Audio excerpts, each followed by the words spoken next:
धनगर समाजाच्या आरक्षण प्रश्नावरून सरकार वारंवार केवळ आश्वासन देते। यामुळे धनगर समाजामध्ये तीव्र संताप व्यक्त केला जातोय।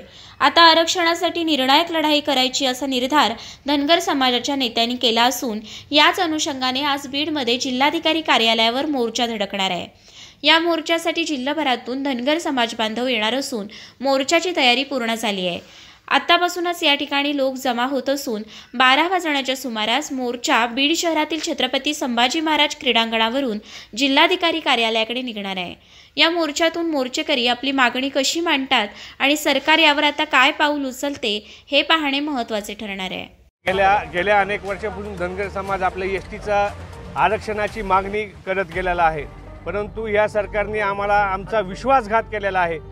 मुख्यमंत्री शिंदे साहेब असतील, फडणवीस उपमुख्यमंत्री असतील, अजित पवार असतील, यांनी आमच्या धनगर समाज बांधवाचा विश्वासघात केलेला आहे।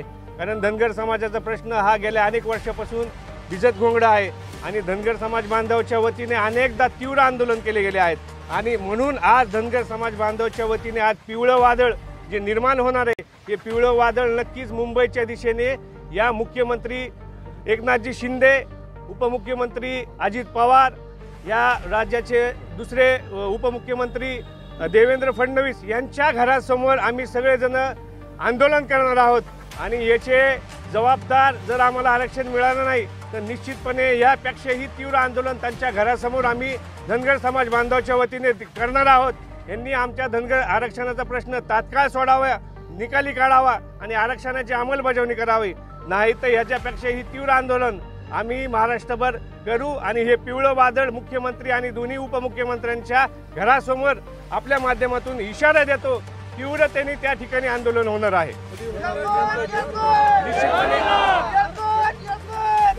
आज सगळे धनगर समाज बांधव जमले आहेत, त्या ठिकाणी आम्ही सगळेजण विचार करून आम्ही एक तारीख ठरवू आणि त्या ठिकाणी या सरकारला आम्ही आपल्या माध्यमातून इशारा देतोय की आमचा धनगर आरक्षणाचा प्रश्न तात्काळ करा, नाही तर तुमच्या घरासमोर आम्ही आंदोलन केल्याशिवाय गप्प बसणार नाही।